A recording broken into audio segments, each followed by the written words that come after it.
Hey everyone, welcome to Ridge Talk. We just began a sermon series entitled Church on a Mission, and this past Sunday, we started by taking a look at the Great Commission. And so we've been so excited to film this for you today and answer some of your questions. Thanks again for engaging with this and asking questions, sending those in. We really appreciate that because we want to equip you with further discussion on the things that we talk about here on Sundays. And so here we are to do that. Welcome, guys. Yeah, it's good to be here. How's everybody doing? Great. Great.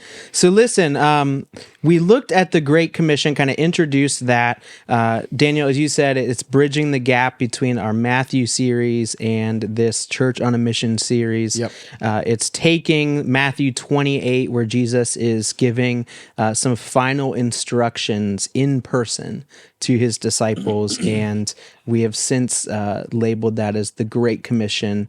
As we've taken a look at that, we've realized that that doesn't just apply to those specific people at that specific time. It is the mission of the Church of Jesus Christ up through today.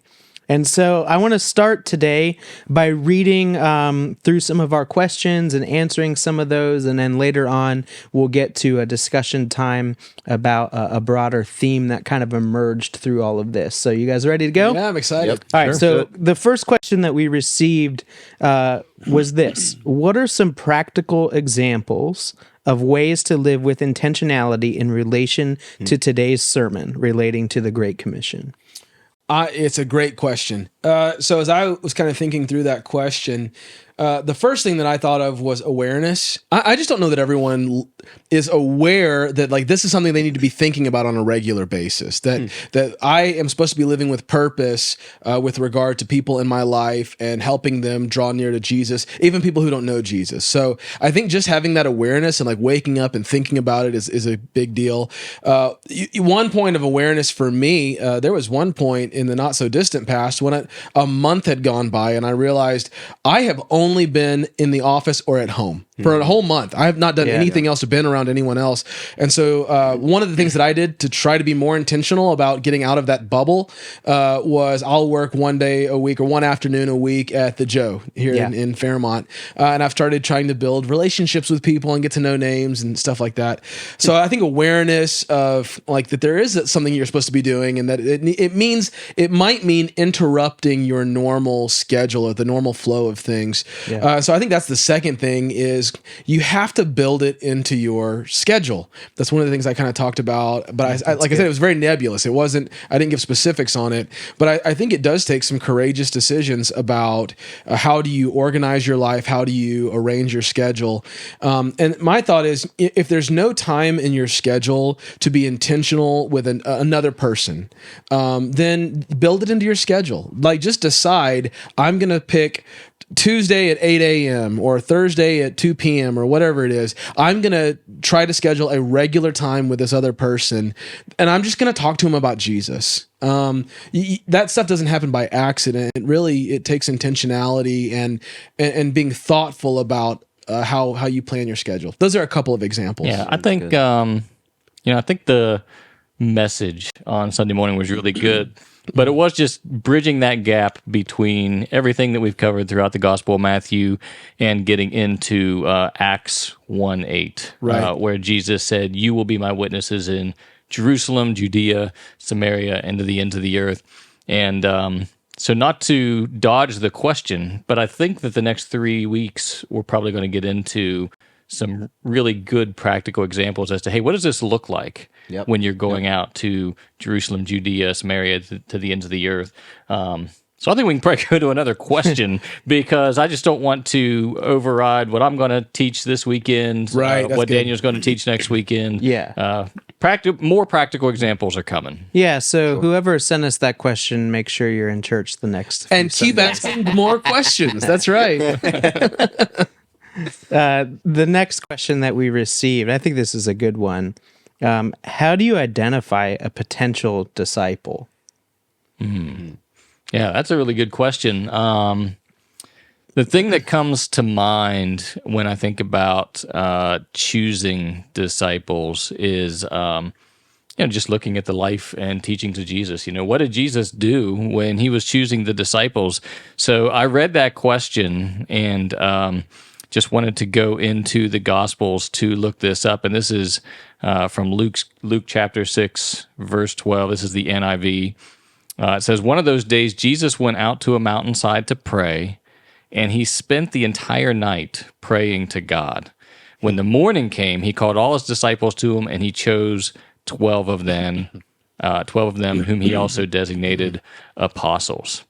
And so here you have Jesus, 100% God, 100% human, and he didn't have absolute clarity as to who the 12 were going to be, and he spent an entire night in prayer. And I think that's an example to follow. Like, we need to just be spending time in prayer, saying, hey, who do you have for me to minister to, God? Who are you going to put before me today that I can make a difference in their life? I think that's huge.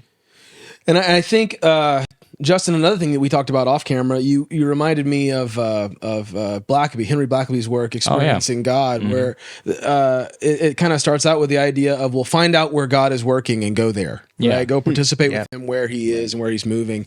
And so the idea there are opportunities always. In fact, we were talking earlier, we've got opportunities coming up this summer with our Ridge kids, one and dones. Like it's an open opportunity for people to say, I'm going to insert myself in this ministry and in the life of these kids, and it's an opportunity for me to at least step in and try it out and maybe get to make a difference in the life of a child, which is, that's a big deal. And of course, we love that more than just a one and done, like for you to do more, but it's a great opportunity just to start there. Just find out, where's God moving? Where are there already opportunities? The other thing I was thinking about, and this is so cool, sometimes you got to look for the opportunities. Sometimes the opportunities come to you. Yeah. So I got a cool story from Sunday. So I ended the message Sunday by saying, hey, I'm just going to pray a prayer. I'm just going to pray, and I'll tell you what the prayer is. And if you're interested in me praying that prayer and you want to be part of that, raise up your hand. And so we had a bunch of people raise up their hand. And I prayed, Lord, I want to say yes to that invitation to go and make disciples. I want you to make it clear what that looks like. I want you to make it clear who is that person I'm supposed to disciple. So that was Sunday. Yesterday, Monday, well, I'm talking about 24 hours later or thereabouts, we got a message from someone in the church who said, hey, I just want you to know I was one of those people who raised my hands. I said, yes, Lord, I'll accept the invitation. Yes, I want you to make it clear. Will you help me know who that person is? Yesterday, out of the blue, that person got a text message from an acquaintance, someone they kind of knew, who said, hey, I've been meaning to do this for a long time, but I didn't really know how. And I want to know Jesus better. I want to know what it means to be a Christian and to follow him. I want to know what it means to study my Bible. I don't know how to do that. Will you help me learn how to read the Bible? That's remarkable. I mean, it's like, tell me that's not an answer to prayer. When you said, yes, I'm saying yes to the invitation. I don't know what it looks like. And then the very next day you get an answer. I mean, that's pretty cool. And I like that you said then, like, God, make it clear. Help a person come to mind. And I think even with questions like that, we can sit there and go, okay, nothing's coming to mind, or am I really thinking of the right person? Or when you do think of a person, you start thinking of all the reasons why it's not going to work out, or you're trying to formulate some plan. How am I even going to go about broaching this with somebody? And I'm always really careful. Like, I never want somebody to feel like my relationship with them is driven by some sort of an agenda. Right. Even if that agenda is that I want them to know Jesus the way that I know Jesus, and it is born out of love. Sometimes it does feel like, I might be coming off as trying to push something onto somebody. I always want that to be born of authenticity, right? What I love about that story is that there must have been something in this person's life that was authentic, that made the person who texted them realize, hey, that's a person that I can feel safe with sharing this, and actually somebody that I believe can help follow through on the thing that I'm asking. I worry that sometimes we get like so deep in our heads of, okay, I've got this massive task. What do I do? Jesus said to 11 guys, go and make disciples of all the nations. You think they didn't sit there and go, Wait, do you mean like all the nations? Like every single one? There's 11 of us. There's more than 11 nations. It's just this monumental task. And I think if we get so focused on our part on that we forget to say, God, you just make it happen. Yeah. Like it's a faith-based journey from the very beginning. That changes the way you do it. It goes back to what Justin said. How do you identify? I don't think you have to take all that weight of, well, I have to go through all these different variables and pick the perfect person. Sure. It's just, God, will you make it clear? God, will you start the steps, help people take steps, even if I don't know where to start walking. Well, and clearly in that example, God's been at work in that person's Already. life. That they're asking questions, that they're realizing that they have some need for God in their life. And so that's the thing, is it sort of releases us from the pressure of knowing it all, doing it all. It's simply just making ourselves available. And then also looking for people who are available. And you have an acronym that you've used a time or two to describe what we would look. So I'm gonna set you up with that one. Oh, thank you, Sean. Yeah, whenever someone asks me how to identify someone I want to disciple, I just tell them I'm looking for fat people, and that usually gets a reaction. I'm sure that endears you to them immediately. Yeah. It's the acronym though. It's faithful, available, and teachable. I want to know that there are people who are like, they're already kind of faithful. They're available. Like they've got opportunities. They're not like, no, I don't have time for you right now. So I know that they're faithful, which shows me that they're serious. They're available, so they've got time, and then they're teachable. They're not. They're willing to walk and to grow and to be open-handed and to really see what God has in store for them. So that's what I mean when I say I look for fat people. It's Yeah, and I'll jump in there and just say, when I think of those kind of people, I'm looking for the fat. What do you mean? Why did you look at me when you said those people?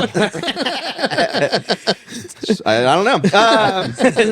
No, I didn't even realize that. Next question. Let's keep moving. No, when there's someone like that in my life, one of the things that two thoughts that I had. One on when I have someone in my life like that, I'm trying to see in them something that maybe they don't see in themselves yet. Wow. Yeah. Which does require, you're talking about awareness. I think it requires an awareness to look, lift our eyes off ourselves and see the people around us. Now, I will say that on the one hand, it's like, well, gosh, that's overwhelming. Well, the other thing I would offer in identifying a disciple and just like, not being overwhelmed is something I picked up a long time ago, is just do for one person what you wish you could do for many. That's good. Because the reality is, if we are aware, then I think there's times when we're like, oh my gosh, I would love to speak into that person's life. And this seems to be going on over here. And I'd love to be in that circle. And the reality is we can't. Yeah. That's just not a reality. So We have limits. yeah. So I think it's totally okay to say, I can do this for one person. I can do this, in this little circle. And that's okay. We'll be faithful there. Yeah, not setting your sights too high, I think, is important, especially realizing that Jesus had 12 and then really had like 3 that he really poured Kind of that himself inner circle, into. yeah. It's like if Jesus handled 3, maybe 1 is within my capabilities there. Okay, so the next one is, this kind of plays off of this. How do you know then that you've made a disciple? I thought that was an interesting question. That's a good question. It's a very good question. One of which we're not going to be able to cover all the aspects of in a short time, but kind of generally, what are some markers that we would identify? Yeah, I could chime in on that. When I first got into full-time ministry, one of the things that I did was went back to other people who had been a significant influence in my life, just to let them know, hey, I wouldn't be in full-time ministry if it wasn't for you. And none of them expected that.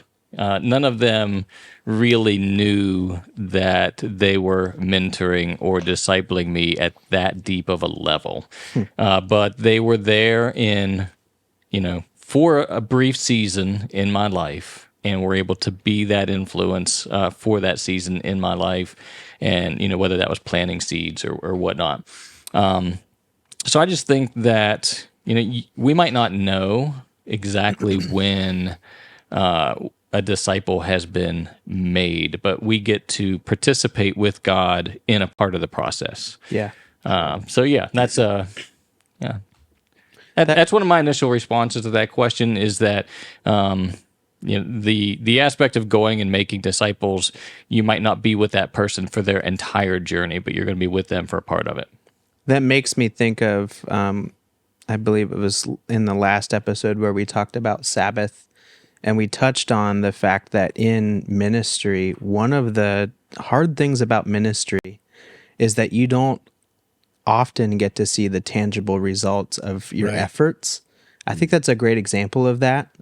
We see the imagery of planting seeds, watering seeds, seeing growth, and seeing a harvest.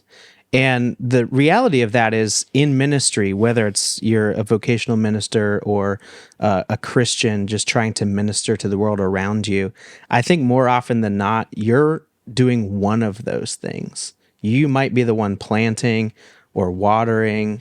Rarely, I think the thing that makes it so hard sometimes is like, I want to see the thing that I feel like I planted grow, and I want to see like the harvest of that. That's not usually the case. It's usually this collective effort over a period of time that results in that, and is oftentimes made up of several people that may not even be aware of the role that they're playing at any given time. Yeah. And so I would just say that if you're wrestling with that idea of like, I want to be somebody who would make disciples, but like, how would I even tangibly measure that? And I think there's a tendency to sometimes get discouraged when you feel like you have made that effort, you've been courageous in choosing somebody and talking to them and beginning that relationship, and then you just don't see the fruit that you thought you were going to, or you don't see some result that you were anticipating, to not lose heart, because that is the work of ministry day in and day out. I just know from so many conversations I've had with people who are in vocational ministry, especially, that is just kind of the hallmark of it, is you put in effort and sometimes you get to see the tangible results of that. Other times you don't. Sean, you just talked about bearing fruit. I think long term, that should be an ideal of like, well, how do we know we've made a disciple? They bear fruit. Another thing I picked up a while back on that though is the idea that summed up, the idea is that the slow way is the fast way. Yeah. And so this comes from, I got it from Young Life, some of their people from Africa and the way they've approached ministry. Anyhow, they kind of came up with this comparison between tomato plants, which if you're a gardener, tomato plants grow fast. Like if they're well rooted and have the right amount of water and everything, like you have to go through and prune them like crazy, or they will just get out of control. But they produce a ton of fruit and they produce it very fast. But then at the end of the year, they're done. Basically, like I grew tomato plants a couple years ago. I'm going to grow some more this summer, and we're starting over. So they say, that's one way. That's what we like to see. That's what we want to see. It's very fast. It's rapid. It's almost out of control. Fruitfulness in Christian discipleship, they say, it's a lot of times it's more like a fruit tree. Which a fruit tree, it starts out as a little sapling. It takes a long time. Some fruit trees will live for decades, or some will even live for hundreds of years. It's still producing fruit over that long period of time. Wow. But it's slow. You gotta wait. It doesn't produce anything at all at first. Like you have to care for it, and yet as it grows, as it gets stronger, it produces more and more, and it gets bigger and bigger. So the slow way is the fast way. Like, because over time, that fruit tree produces way more fruit than that single tomato plant would. That's good. That reminds me of one of my favorite descriptions I've heard of a disciple. I think it was Eugene Peterson, a long obedience in the same direction. Yeah. That same idea that being a disciple of Jesus is a lifelong pursuit. And it's a beautiful pursuit, but it oftentimes isn't what our culture wants to look for in that rapid growth. Here's the fruit, here's the flashy thing. It's this perennial year over year. We're seeing these cycles, we're seeing this growth. So thank you for that. It's a great example. The next question, this one, man, I think this is one of these questions that we think of, which might be why some of us would not even take the risk to step out and think about trying to make disciples. And it's this: what do you do when a disciple turns back from following Jesus? When you're talking about being aware of people and then taking the step to reach out to somebody, I think whether consciously or subconsciously, you're acknowledging a risk there that your heart may get broken because they may reject it or they might not see it through. And if you're approaching this out of love for another, then the risk is that your heart may get hurt by that. And so what do we do with all of that? You guys have any thoughts? Man, I have that question. When I hear that question, what comes to my mind is actual things that have happened. Sure. It's people, it's stories, it's names of people. Yeah.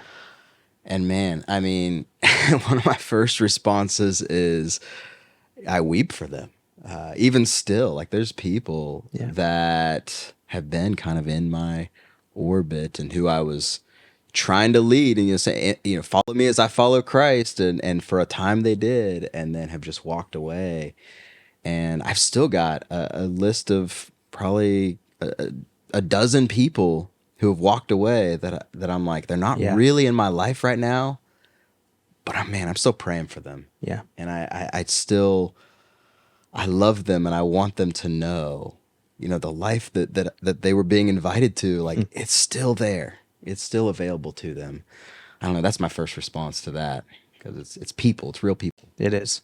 Yeah, I mean, the thing that comes to mind when I look at the question is, so the question is, what do you do when a disciple turns back from following Jesus? And as I read that question, I'm like, there's probably a question behind the question. Yeah. They're thinking of a real person. And I'm a lot like Luch. My heart weeps in those circumstances. At the same time, I've had people ask me questions like this where a son or daughter is no longer attending church, but they are a part of a small body of believers somewhere else. And the family has this mindset of, oh, my child is no longer following Jesus. And then I talk to the child and they're like, I'm totally still following Jesus. And there's just this misunderstanding between people of, what does it even mean to follow Jesus? If I'm not with you or worshiping in the exact same way that you are, does that mean I'm not following Jesus? So it is one of those things where I look at the question and I'm like, there's so much more to that. There's that, I don't know, it's hard to have a real clear understanding of the question. Yeah, there's there more details always there. is more because it's people. People are complex, and it's really hard to reduce people's stories down to one singular idea. Something that, as we were examining these questions, in a general sense, that we discussed was, number one, we would continue to love them. Yep. We would continue to be supportive of them as a person. We would continue to be welcoming toward them when the opportunity is appropriate, and we would continue to look for opportunities to share the gospel with them. And that doesn't, when I say share the gospel, that doesn't necessarily mean I'm going to continue to share these like theological arguments with that person to try to persuade them. Sharing the gospel is I'm going to live in a way that Jesus would live. I'm going to embody Jesus to this person and love them in a way that doesn't add to the rejection that's being experienced in that moment. Yeah. I try to live with this principle. I want everybody that I'm interacting with to feel safe, to just be with me, to just they're safe. They can be as open and vulnerable as they want to without being judged. So I want people to feel safe. I want them to feel like they belong. I want them to feel welcome, and I want them to feel loved. And if I'm able to help somebody feel all of those things in a conversation, no matter where they are in their faith, my hope is that I'm drawing them closer, not to me, but closer to Jesus, because what I see of Jesus in the Gospels are all of those things just exemplified. Yeah. People are safe, they're welcome, they belong, and they are loved. At the very least, you're not contributing to anything that would further alienate them as well, which I think we'd all be devastated if we ever found out that something we did in response to this added to somebody feeling further away from Jesus. Yeah. So the last area that I wanted, actually, no, I'm mistaken in that. We have one more question before we get to our discussion topic. How do you know what it means personally for someone to go? Yeah. Can I jump in real quick? Yeah, go right ahead. Go. There's something that I have in my head that I heard for years in my work with Young Life. A friend of some of you here at Southridge, Ben Toole, he and many times said, well, what does go mean? Very simply, he'd say, go means don't stay. Which, if you know Toole, that's very much a Ben Toole-ism. Yeah. But I would start there. Go means there's movement involved. It's interesting because you're tying in some elements from Genesis chapter 12 to Matthew 28 here.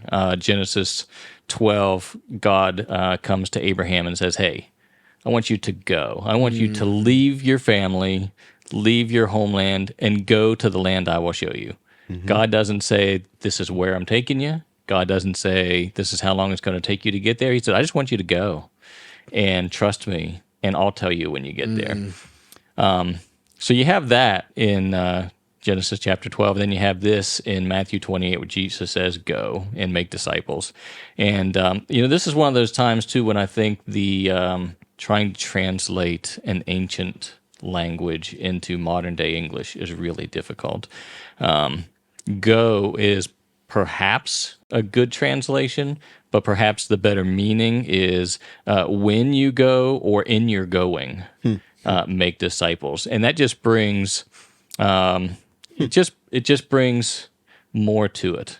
Every single day in your going, you are bringing encouragement to people. You are bringing a non-anxious presence. You are bringing a gospel presence to everybody that you interact with. It makes it far more ordinary. Yeah. It's not this, I'm going on a mission trip and I'm doing all of this like hyper intentional stuff toward one specific thing. It's a general, it's every day. It's a lifestyle. Opportunities for right. That's what you call the fat. I get it now. Being kind. Oh, Daniel. Being kind to the person at the checkout, or being intentional to look somebody in the eyes and acknowledge them as a person. Like, those are simple things that maybe that doesn't lead to that person becoming a disciple, but I think what it does for you is it starts to build your awareness. Oh, this is a real person I'm interacting with. I'm interacting with real people with real stories all the time. They're not It's just not a project over there. Yeah, or they're not just there to serve my need at this store or whatever. Like, it breaks you out of I think what you said earlier, like seeing beyond yourself. It breaks you out of just, I see myself and everything having to do with me. It makes me aware of there's a whole world full of people around me. Yeah, there's always quotes that hit you at just the right time in life. And Richard Foster, he's one of those guys that's just kind of a, kind of a father of modern thought on spiritual formation. But I read this quote from him last year and printed it out. It's on my computer. It's on my water bottles. I want to remind myself. Your water bottle like that. I knew it. I just want to have this quote in front of me all the time because I need to remember it. But Richard Foster wrote, when we genuinely believe that inner transformation is God's work and not ours, we can put to rest our passion to set others straight. Wow. And like, I just need that. Like, it's not my job to convict somebody else of their sin. That's the role of the Holy Spirit. Jesus said that's why he was sending his Spirit. That's not our role. It's not my role to set others straight. My role is to mirror and reflect the love and grace of God onto a broken and fragile world around me. And that is an everyday thing. It's a lifestyle. It's good. I'm not nearly that spiritual. I have my cat on my water bottle. The last kind of question that we got Who from says somebody. that's not spiritual, Sean? I mean, who says that's not spiritual? So the last thing that was brought to our attention from this past Sunday, Daniel, you spent some time in the sermon recounting a story of a discipleship encounter that you had with a good friend, the impact that had on you personally and a few of those around you. And it was a great example of a story of somebody saying, hey, I'm going to intentionally go to a person or a couple people and meet with them and have this like sort of specific process in place. I've heard people tell those stories about, hey, I had somebody approach me, identify this thing in me, meet with me consistently, and that was really like this discipleship story that I can identify in my life. I think I've encountered more people, as Justin said, that it was kind of this accumulation of experiences with people over a lifetime.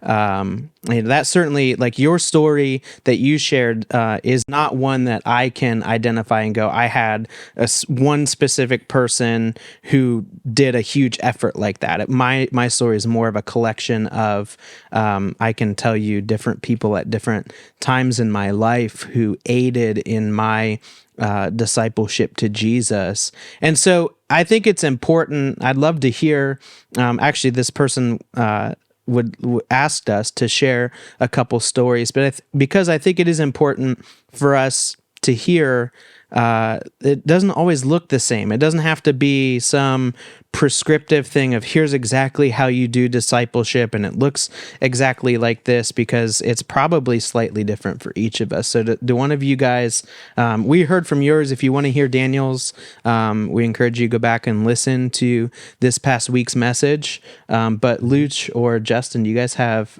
any stories that you could share with us? Do you have one? Yeah, you go ahead. All right. Go after. I can just think back to the church that I was in from like middle school through young adulthood. Let me rewind. Let me backtrack. I think that people think I need to do something through my local church in order to make disciples. Some people have that mindset, and my story just isn't that. So I'm attending this church, and but there was another guy at the church who recognized that he knew through not just our church, but through other family and through a lot of connections that he had, that there was not a good like college-age, young adult Bible study happening.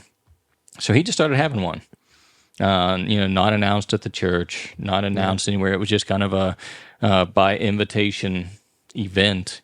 And but there were probably 20 plus college students crammed into this living room every single week. And I remember we did it for quite a while, well over a year, I think. And I remember doing a study on the topic of baptism. And he just kind of threw out the question like, hey, has anybody here not been baptized? And if not, do you want to be? Do we want to schedule a baptism from this group? And I was one of the people that was like, yeah, I'll do it. Wow. Like I haven't been baptized. And it's funny because I remember going home after that and telling my parents like, hey, just so you know, our Bible study scheduled a baptism on this day. This is where we're going to be. This is when it's going to be. Come and join us. And my mother was like, hey, your dad and I aren't going to be here that day. We already have plans to go out of town. And I was like, all right, well, have fun. I'm still getting baptized. The group had a really big impact in my life. And it wasn't through the church per Really se. good. It was just somebody who wanted to minister to people. So he saw, going back to the Henry Blackaby thing, he saw where God was at work in the lives of all these college students. good. And he joined God in it. So a lot of my backstory and ministry experience and discipleship experience was through the ministry of Young Life. And so kind of the simplest story that I think I can connect is when I first moved to Bridgeport to go on Young Life's staff. The day I moved, I reached out to a friend who I knew was in town and said, "Hey, I'm moving. I have some furniture and different things. Could you help? Maybe reach out to a few high school guys that you know." I think this guy was maybe in college or maybe he was even still in high school. I said, "Can you bring a few guys and help us move?" And he said, "Yeah, man, I'll be there." So he promised me a crew. We show up with the stuff, and an hour later, he shows up, and his crew is one guy. And it was a guy that I was like, this kid does not want to be here. It's like, this is going to be awesome. Well, that guy, it turned out to be a guy named Andrew Archer, who preached a message here at Southridge fall of 2022. Anyhow, that Andrew showing up that day, he did help, to be clear. He did a fine job with moving stuff once they got there. But that story, it turned out that he was the only. I moved to do Young Life. I didn't know anybody, any high schoolers, and so I was just kind of like, well, here's a high schooler. Let me, grab coffee with him or whatever. Probably, I don't know what we did, but just invited him into our life. And he was going into his junior year of high school at that time. And for about the next 2 years, there was never a conversation where I was like, hey, let me disciple you. Yeah. But it was, hey, we're trying to start this Young Life thing. You've been a little bit involved with Young Life already. And he had some other church background. He had some things that were already going on in his life. So I'm not taking full credit for this by any means. But I showed up kind of right at that perfect moment where he was desiring someone to lead him. And I got to be that person. And for the next couple of years, got to be the one who, as we were launching stuff, as we were doing stuff, I'd be like, hey, I need someone to do this at this Young Life event. Do you want to do that? Because it's either you or me. And so, just there was things like that. I was giving him opportunities to do talks and different things. And a lot of it he probably wasn't ready for. And yet somehow God used it. We just, for a period of a couple years there, were just, anything I invited him into, he basically said yes. That idea of faithful, available, and teachable, like, I'll be clear, I think he would agree with this if he was sitting here with us. Like most of us, as a 16, 17-year-old, had some rough edges. Sure. And All yet, of us do. Of course. And yet, man, he was all those things, faithful, available, and teachable. And I saw God do some powerful things in his life. And if you're not aware of this, he's working at Chestnut Ridge Church and continuing to make disciples there. So, I mean, I think that's again, I don't take full credit for that at all. I was just the right person at the right time. But it was a really beautiful thing that God did there. It's really cool. I like hearing that too, like that he just, sometimes it's just taking the opportunity to say yes. It's actually how I ended up at Southridge. I had been a pastor for 6 years. I took some time to work in the marketplace and had been wrestling with the idea of getting back into ministry. And in that process, I just kept praying to the Lord, when there are opportunities for me to do something in ministry, whether it was leading worship somewhere or other things, I'm going to say yes. I'm not going to tell you no. And that led to me coming in. I was dating my wife long distance at the time. I was driving in Friday night or sometimes Saturday night after work. The weekends that I was able to be here on a Saturday, I started Leading volunteering and on the worship team here, and that kind of led to the offer to come on staff here. And so sometimes it is just as simple as saying to God, whatever it is, I'll say yes. And then you find yourself in the midst of the story that he's writing for you. Wow. It's really cool. So, hey, thank you guys so much for sharing those stories. I'm sure there are plenty more. One thing that we said that we would love for you guys to do is to share your stories with us. That's right. So if you have a story of how you were discipled, or maybe how you were able to enter into a discipleship process with somebody, we would love for you to share those with us. So you can email those to us at the email address below. And like always, you can email any other questions you have for us, especially after this week's sermon. You can text those or call in to the number below as well. Be sure to like and subscribe to our YouTube channel and click the bell notification for letting us know when an episode drops. And of course, going to our social media pages and liking and following us there. And be sure to click the share button on this. We would love for more people to have the opportunity to take advantage of Ridge Talk. And we hope that this time has blessed you guys. We'll see you soon. Thanks. Yeah, see you next week.